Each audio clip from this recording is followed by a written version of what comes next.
La presente historia nos sitúa en el año de 1968,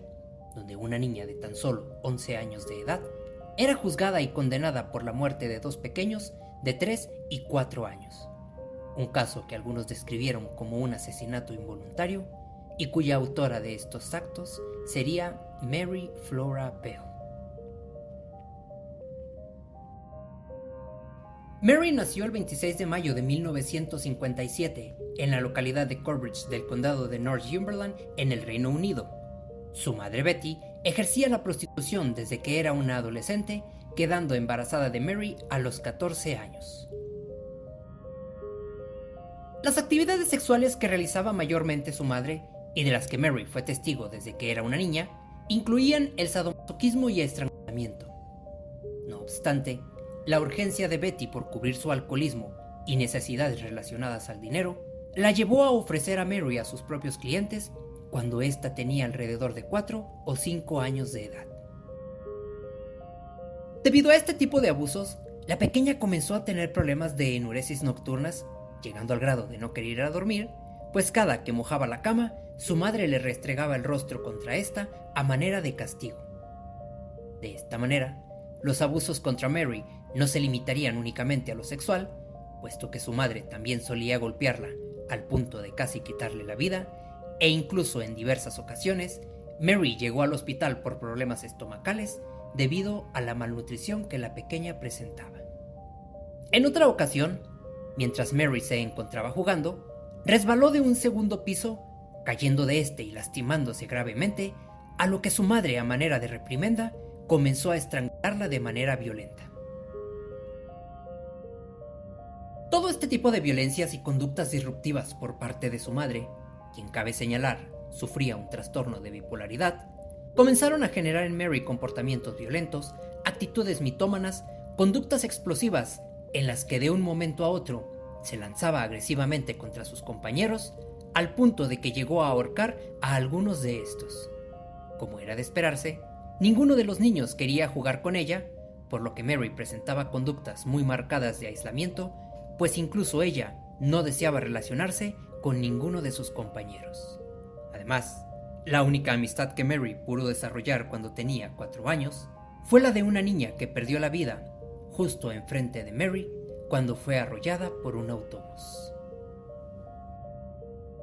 Después de un par de años, Mary conocería a una niña con quien lograría generar un pequeño vínculo de nombre Norma Joyce Bell,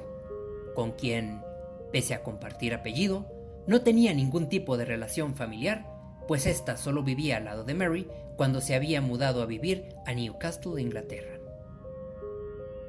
Norma tenía alrededor de 11 o 12 años cuando conoció a Mary, y aunque era mayor que ella por 2 años, la actitud y el comportamiento disruptivo de Mary la hizo quedar como una especie de líder, por lo que Norma solía seguir a Mary a todos lados y hacer todo lo que ella decía. En cierta ocasión, un pequeño de nombre John, de aproximadamente 3 años de edad, siguió a Norma y a Mary, quienes le habrían indicado ir a comprar algunos dulces a la tienda, para posteriormente entrar en una especie de taberna, con el pequeño sangrando de la cabeza, a lo que Norma y Mary indicaron que lo habían encontrado así, aunque más adelante Mary confesaría que ella lo había empujado de un borde elevado. Al día siguiente de este mismo incidente, 3 niñas de nombre Pauline, Susan y Cindy, de 7 y 6 años de edad respectivamente, estaban jugando en una caja de arena cuando fueron atacadas repentinamente por Mary de manera muy agresiva. Esta comenzó a estrangular a Pauline, empujándole arena hasta la garganta y metiéndole los dedos en la misma, aunque afortunadamente Norma calmó un poco a Mary, quien tras relajar un poco sus manos, permitió a la pequeña Pauline liberarse y correr hasta su casa. Pues bien, el comportamiento de Mary continuaría escalando, con actitudes agresivas y explosivas contra otros niños más pequeños, hasta que el 25 de mayo de 1968, un pequeño de nombre Martin Brown, de 4 años de edad, acudiría a una tienda cercana a comprar una paleta. Este tipo de situaciones no eran para nada extrañas, pues generalmente los niños pequeños en aquellos años tenían permitido estar en los alrededores, jugando sin ningún tipo de supervisión o incluso, como realizaría el pequeño Martin, acudir a una tienda local cercana completamente solos. Los registros indican que Martin habría llegado a la tienda de dulces alrededor de las 3 de la tarde y que habría sido visto por última vez aproximadamente a las 3:15. Por aquella época, habría una gran cantidad de edificios abandonados siendo demolidos, edificios que los mismos niños ocupaban para jugar, y justamente alrededor de las 3:30 de la tarde, 3 niños que entraban en uno de estos encontraron el cuerpo del pequeño Martin en un segundo piso, con sangre y saliva saliendo de su boca y con los brazos extendidos. Los niños llamaron a unos trabajadores que estaban en los alrededores, quienes acudieron rápidamente al lugar, para posteriormente llamar a una ambulancia e intentar prestar los primeros auxilios. Desafortunadamente, el pequeño Martin ya habría perdido la vida. Los primeros indicios indicaban que posiblemente Martin habría ingerido un bote de aspirinas que estaba cerca del cuerpo, pensando que eran dulces, y que esta podría ser la razón por la cual tenía sangre y saliva saliendo de su boca.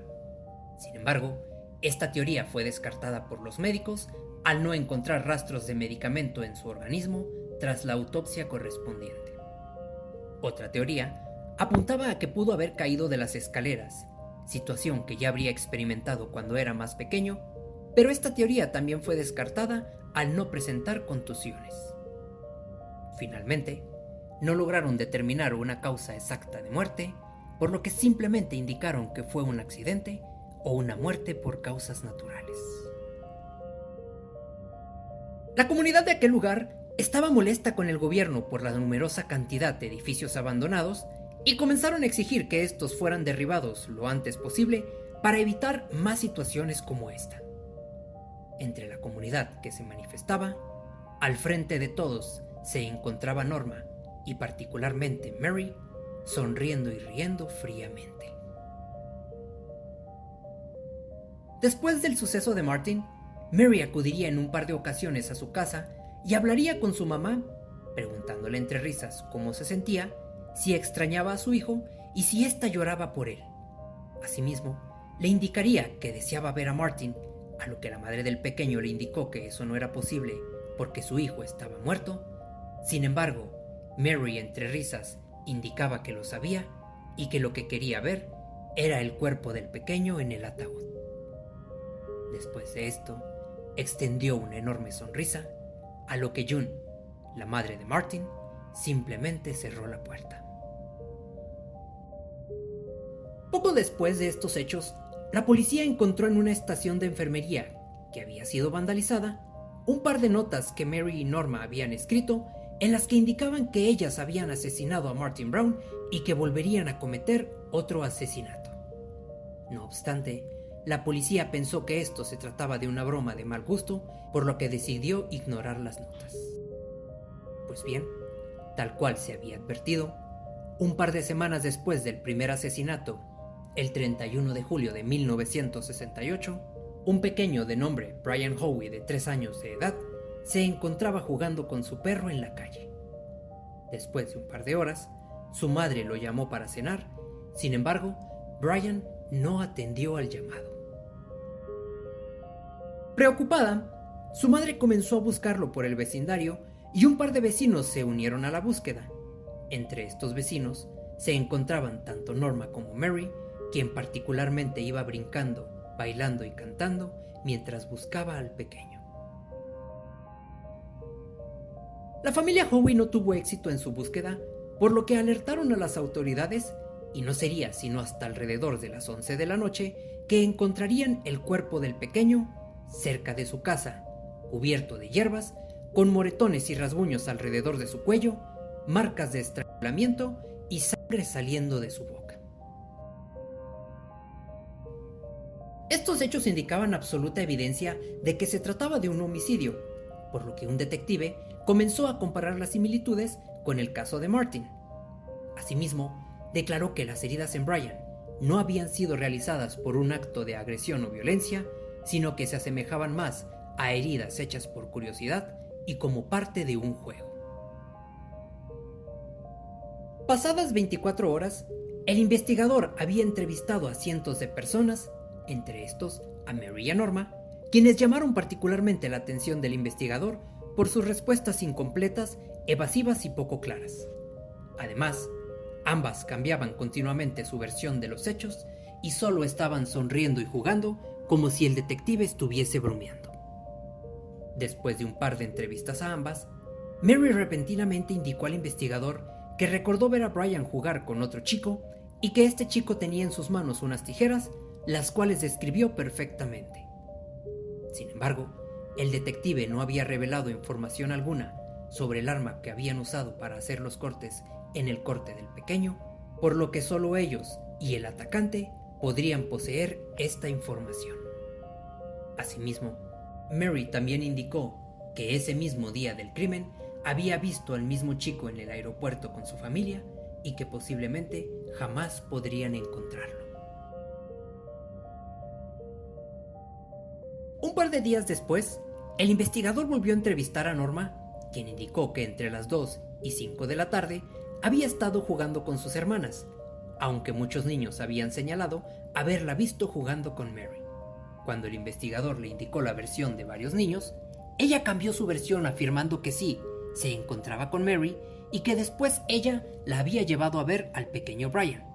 Después de escuchar esto, el investigador la llevó a la estación de policía para tomar un reporte oficial de los hechos, mismo en el que Norma indicó que Mary no solo la había llevado a ver el cuerpo de Brian, sino que también le confesó haber privado de la vida al pequeño estrangulándolo y que Mary acarició sus propios labios diciendo que lo había disfrutado.